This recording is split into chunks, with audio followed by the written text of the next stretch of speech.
Urge. That's a weird word, isn't it? I looked it up. Although the word urge comes directly from Latin urgere, meaning to push forward with force and to compel, the word urge ultimately dates its lineage to a far more ancient set of semantic concepts. The word has been reconstructed in Proto-Indo-European as something like erg,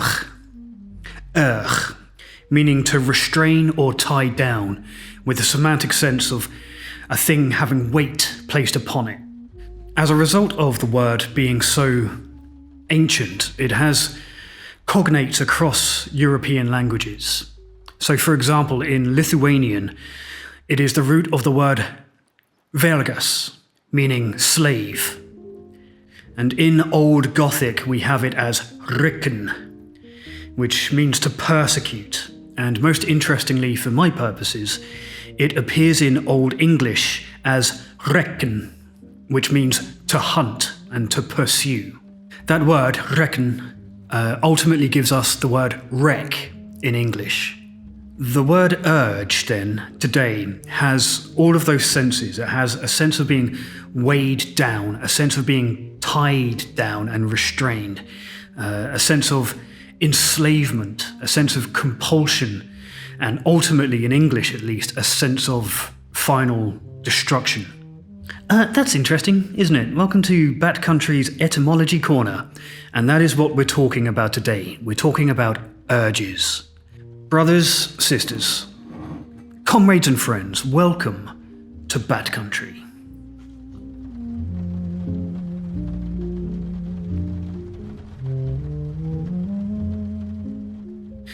Let us begin. Urges are virtually universal in recovery, and every now and then you might hear anecdotally about some alcoholic who managed to just put down the bottle one day and walk away over the horizon without looking back, without any urges, without any struggling. And those stories are misleading. They are fringe cases, and you should not measure your own urges, your own sobriety against such outliers like that. And also, I'll just say personally, when I hear people tell me that they just put it down and walked away and never thought about it, I don't believe them.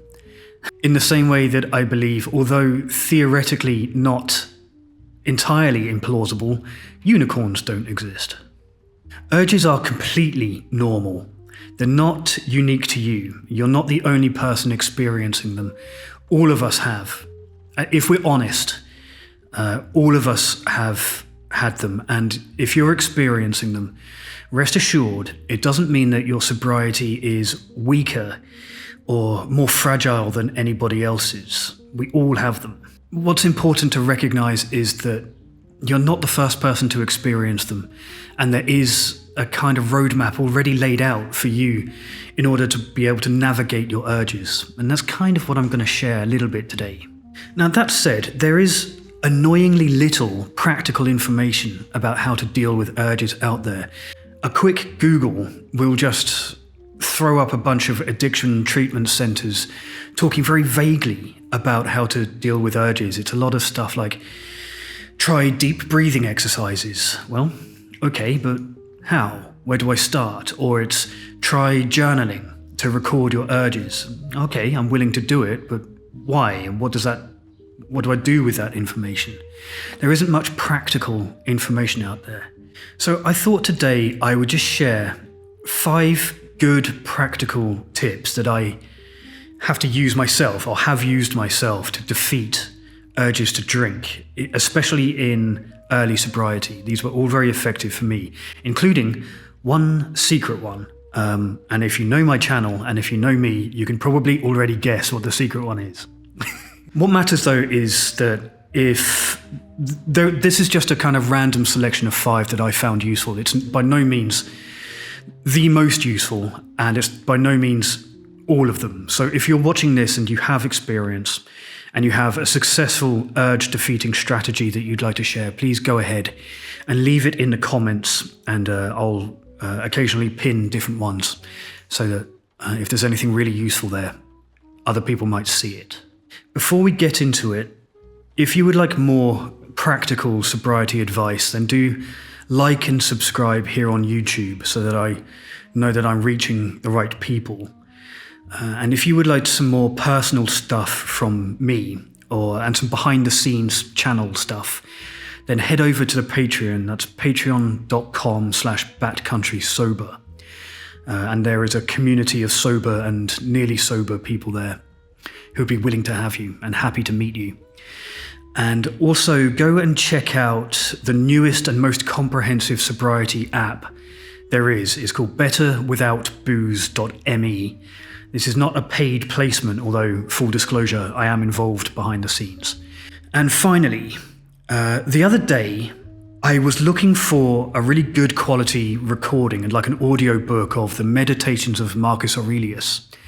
And I couldn't really find one. There are some out there, but they didn't like a lot of the ancient Greek names were mispronounced in ways that kind of broke my immersion and that kind of thing. And if you're fussy about that kind of thing, as I am, I just decided to make my own. So that's what I did. I recorded the entirety of the Meditations of Marcus Aurelius and then published it free. That's over on my side channel, Wealth and Hell Being. The link to that, if you are interested, is in the description. Anyway, back to it. I'm sorry for the interruption, but Let's talk about what I'm going to talk about. The 5 tips that I'm going to share, I'll give them briefly now, and then I'm going to talk about them in excruciating backcountry levels of detail afterwards. So it's going to be a bit of a long one. If you're looking for TikTok type brevity for your sobriety, you're not going to find it here, I'm afraid. Here we go for deep dives. We go for the deep knowing. But what they are, the first one is, in no particular order, creating a gap between your emotion and the action you take based on that emotion. Like I said, I will explain in more detail in a moment. The second is reducing the intensity of sudden emotional spikes, and doing that through things like breathing, which a moment ago I'll tell you exactly how that works. Third one is actually confronting emotional discomfort rather than trying to hide from it or escape it. And that's sometimes known as urge surfing. I'll talk about that in a moment. Then there is the 4th secret thing. And then 5th is negative visualization, which is better known commonly as playing the tape forward. I have a fancy name for it, as you can imagine, with me being a pretentious twat. But we'll get there in a moment. So let's start to look at these in detail. Number 1, creating a gap between emotion and action. So it is safe to say that an urge is essentially a manifestation of a negative emotion, right? It's a feeling. An urge is a feeling, a compulsion, and it demands action. But with a bit of practice, there is a way to redirect and control that process slightly. So there is an automatic loop, particularly in addiction, that follows the following process. A trigger, a feeling, and then action. Okay, so first something triggers us. The first stage is that something, or we allow ourselves to be triggered, however you want to phrase that. And it can be anything at all. It can be internal or external. And God knows alcoholics have more than one trigger. So it can be any number of things. It can be a place or a certain time of day that you relate to drinking previously.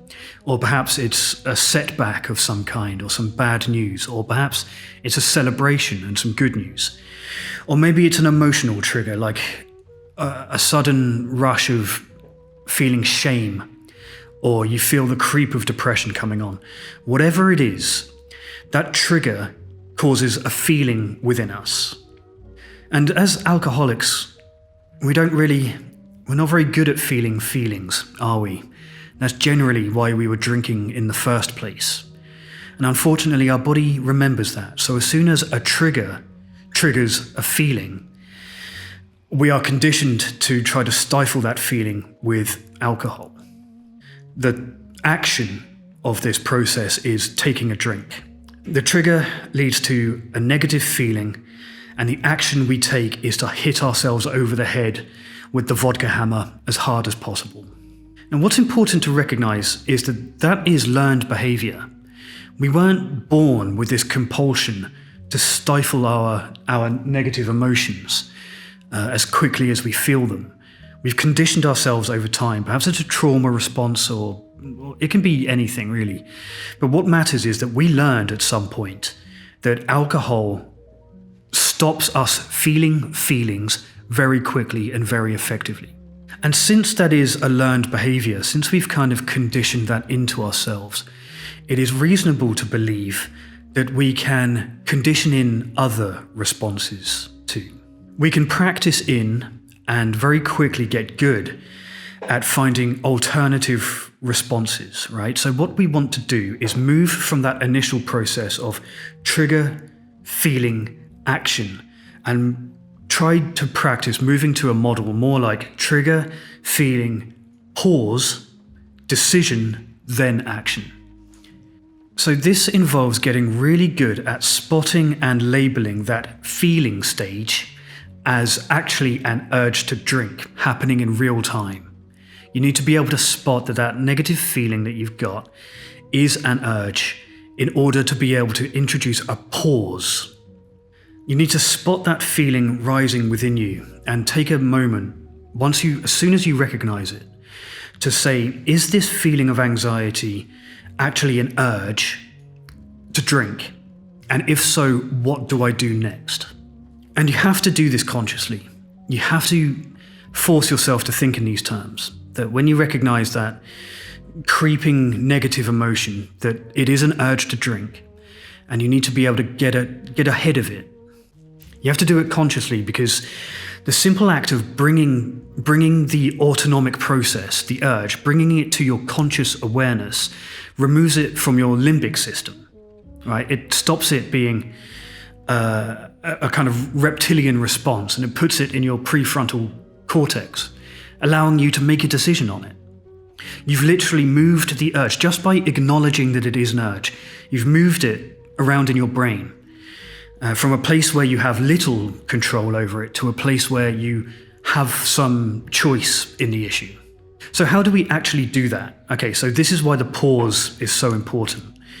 You need to set yourself a rule, right? Once you've acknowledged that there is a feeling, a negative emotion that might be disguising an urge, and you need to make a deal with yourself to do nothing for 15 minutes.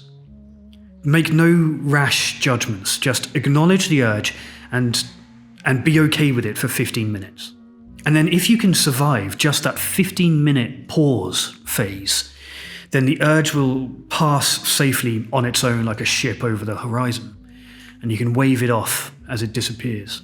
If you need something to do in that pause time, then there are some useful things that you can also do. You can interrupt the urge. As weird as it sounds, you can stop the process of the urge becoming overwhelming by removing yourself from the environment you're in, and by splashing simple things like these really works. Splashing cold water on your face or taking a cold shower, moving out of your environment to somewhere completely different, because sometimes our urges are linked to our environment, to where we are.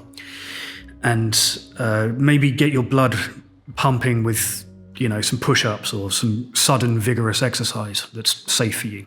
All of these will disrupt the urge physiologically, and you can be free to kind of observe and regulate your emotions more easily.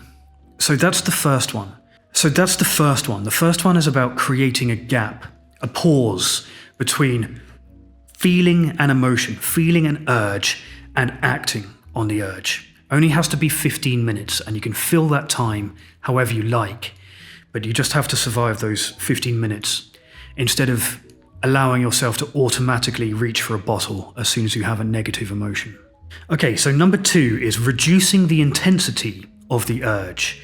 In other words, reducing the intensity of the emotional spikes. Now, if you are confident, if you're going to come with me and agree that an urge to drink is basically a sudden emotional spike, then there's a few things that implies, right? First of all, the way that we tend to measure the strength of our urges and therefore the strength of our emotions are on a scale of 1 to 10 or 0 to 10. And when a doctor is asking you how strong are your urges, or when you're filling out like a self-assessment form, we'll often ask you how strong are your urges right now, 0 to 10. I found myself replying 9 out of 10 so many times in early sobriety. A lot of us, I think, bounce around 8, 9 to 10 in the strength and intensity of our urges, especially in the early days. Every single hour of every single day can feel like we're trying to defend ourselves from the most intense negative feelings that we've ever felt in our entire lives. All of that emotional intensity can happen in early sobriety. And that's why these urges can be so overwhelming.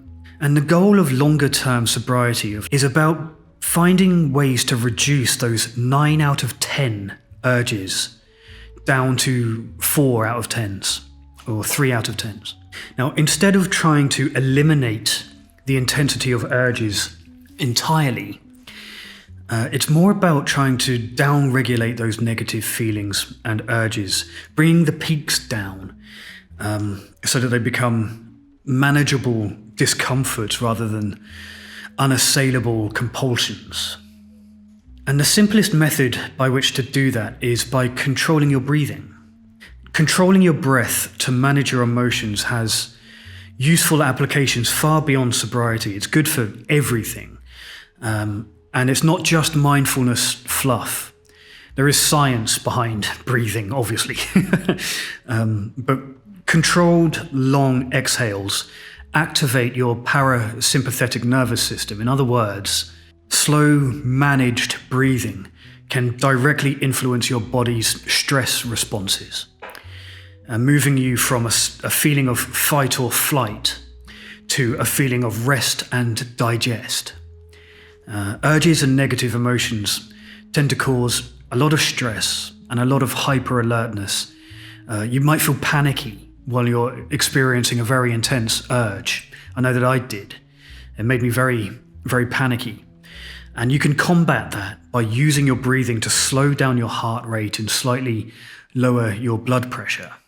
So, natural question, what is that like in practice? How do you actually do that? Well, there is an established pattern for this, and it looks something like this. You inhale firmly for 4 seconds, exhale for 7 seconds, and then observe the space at the end of the breath, as they say in yoga, and then repeat that 15 times or so, 20 times. And just by getting hold of that, so it looks like this. I hate demonstrating stuff like this, but it looks like this.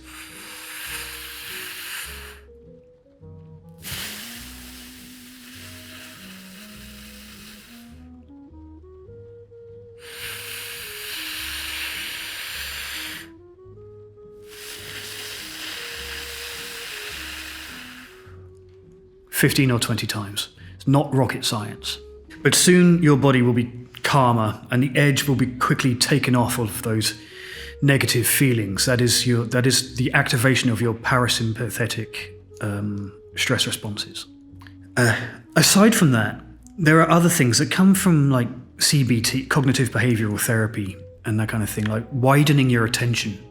Things that you would normally do in any stressful situation. For example, you might have heard this exact same advice if you're a nervous flyer. This is one of the things that people advise for that. But look around your environment and name 5 physical objects like lampshade, towel, sofa, dog, camera. This helps to ground you, and then quiet yourself and listen for any distant sounds. Because this orients you in space.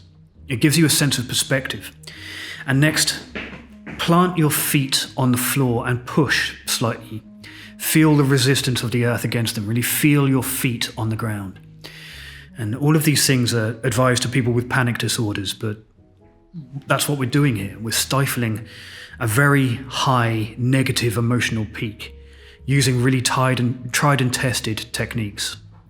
One of the things that the panic that comes with a really intense craving can do. Panic has a habit of giving you tunnel vision, right? It gives you, that's what fight or flight syndrome, for lack of a better word, also does. It gives you tunnel vision.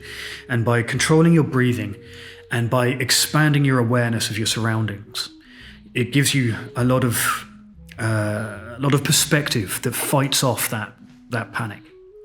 This is all within your power. It's also within your power to kind of make the experience feel normal again. So when you're freaking out that you're having a very intense urge, tell yourself out loud. Go to the mirror and say it if you have to. Just say, "This will peak and pass," because it always does. Urges are by definition temporary, and they will pass. It's not going to be permanent. You're going to have 15 minutes of discomfort. Go and reassure yourself. Say it out loud. This will peak and this will pass. Remember, you don't have to escape the feeling. You just have to survive it. Number 3, confronting emotional discomfort rather than escaping from it. So at first, this is one of those things that's very much easier said than done, but you need to get used to at least a little bit of emotional discomfort. You should not expect it to all be solved in sobriety and to be happy and content with every single passing second of your life. Be realistic. Part of being realistic is acknowledging that not everything is going to be perfect all the time. And you will experience urges. And sometimes the way to defeat them is by turning towards them, turning towards negative emotions, staying with them, allowing them to exist, and ignoring the temptation to escape into a bottle.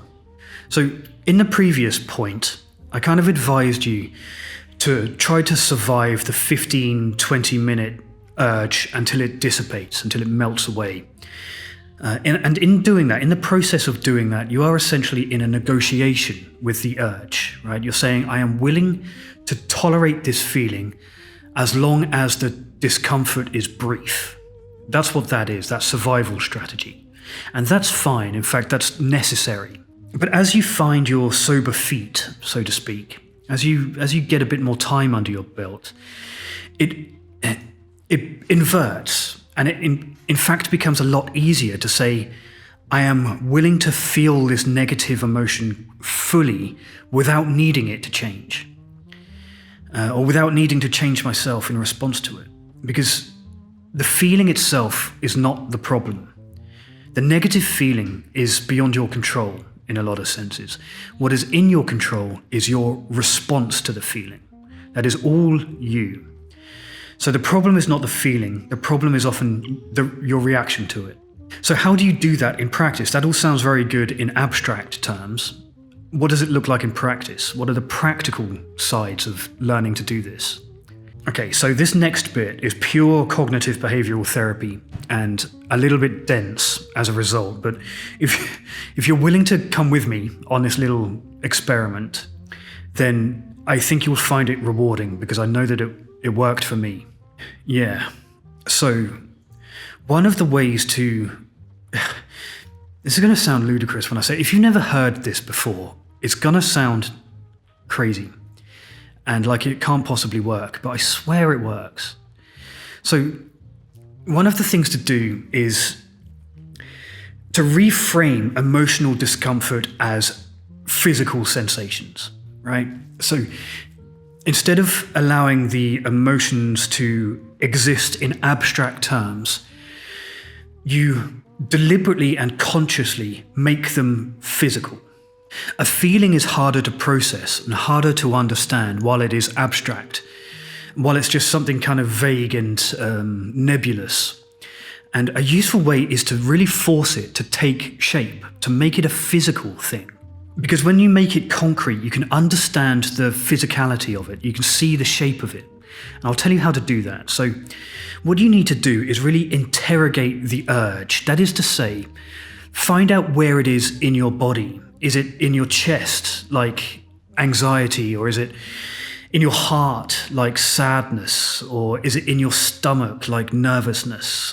And once you've identified the geography of this feeling, of this urge, once you can feel where it is in your body, ask yourself further questions like, what does it actually feel like? Does it feel hot, or is it static? Is it moving? Is it like a tightness, or is it like cramp, or like, figure out what it actually feels like. Because what you're doing here is you're giving shape to the emotion. You're giving it some physical characteristics, which are far easier for us to understand than an abstract and complex emotion. So think of it like this. Instead, once you've acknowledged that you have an urge, you might by really focusing on it and figuring out where it is in your body and what kind of properties it has, you might find yourself realizing that it feels like a tightness in the chest, right? Two physical characteristics which are suddenly very easy to understand.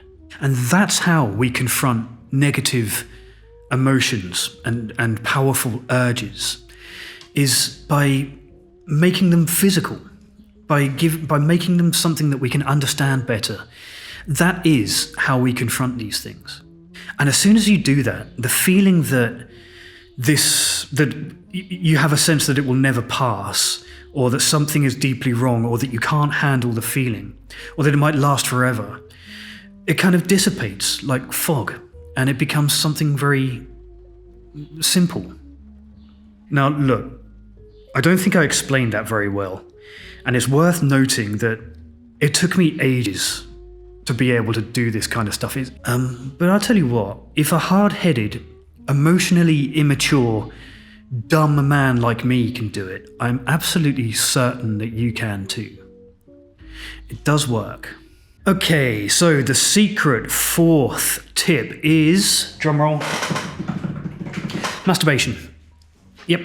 I know no one wants to talk about it, least of all do they want to hear it from someone who looks like this. Masturbation, man, it's almost designed to tackle urges. That's what it is. And what works for one urge, in this case a sexual urge, can work for another. Like nature and providence very literally put a cure for urges at your fingertips. Use it. And it works every time, and I promise never to mention it ever again, but it works, and also I don't promise to never mention it again. But for now, that's all I got to say about that. 5. The fifth and final tip for today is negative visualization, or as it's more commonly known, playing the tape forward.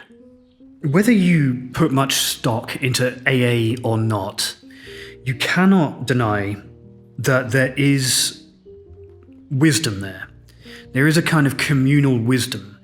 And as a result, playing the tape forward, as they call it in AA, or some variation of that phrase, has been tried and tested by hundreds of thousands of people. It is commonly reported to be one of the most successful urge-defeating tools, and it is for me too. It's a very powerful tool. But it's not, AA didn't invent it. Playing the tape forward has existed for thousands of years. The Roman Stoics called it premeditatio malorum, which is Latin for imagining all the bad shit before it happens. Or like better translated is negative visualization. Your condition and mine, alcoholism, emphasizes the reward and the relief of that first drink.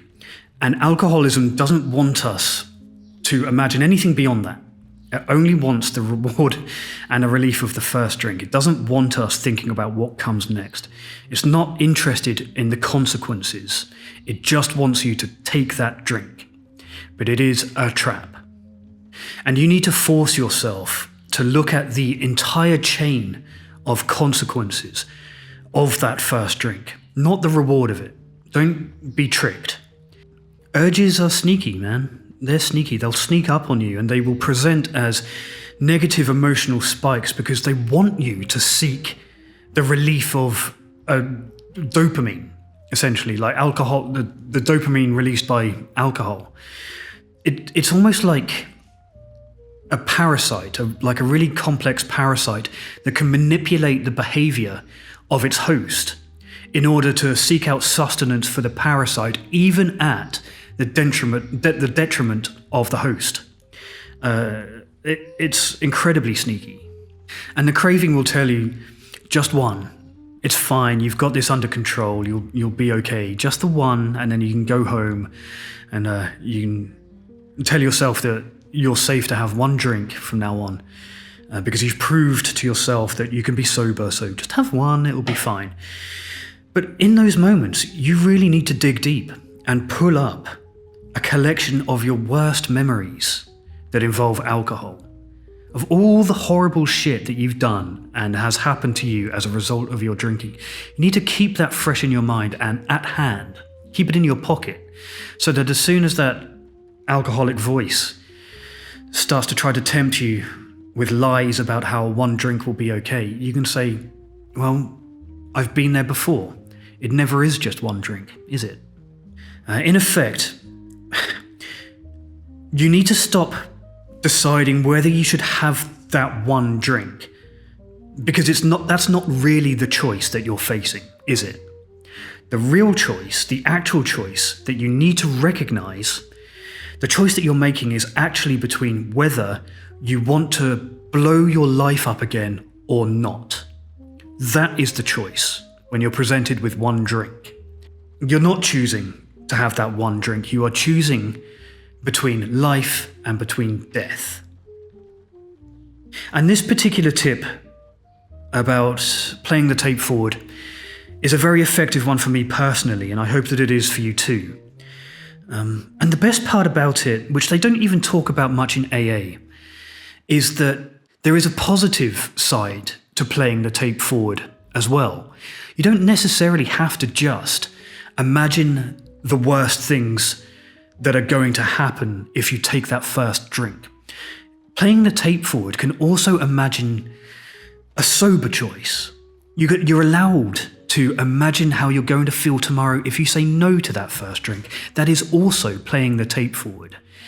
And that is exciting. That should be rewarding for you. When you feel that urge, when that parasite is saying, just one, it will be fine, you don't immediately have to imagine flashing blue lights and concerned family members and lawyers and courts and police and hospitals. You can also very quickly, just as easily imagine waking up tomorrow having said no, and how good that will make you feel. Okay, so that's roughly it for today. That's 5 kind of general tips for defeating urges. But some parting thoughts just before I leave you. Your urges are your responsibility. They're not anyone else's. So don't waste time blaming external triggers for your urges. In fact, the issue is not the trigger. The issue is your reaction to a trigger. And that is completely on you. Like some piece of content or someone tempting you with a drink, or that's not triggering you. That is you allowing yourself to be triggered. And I'm sorry if that's blunt, but you need to accept that you have responsibility for your urges, that they are not beyond your control, and that if you start blaming external factors for all of your triggers, you're never going to beat them. Thrashing around trying to police other people's behavior, trying to make the world accommodate your alcoholism, that's no good. You can't bend the world and other people's behavior to be sensitive to your alcoholic triggers.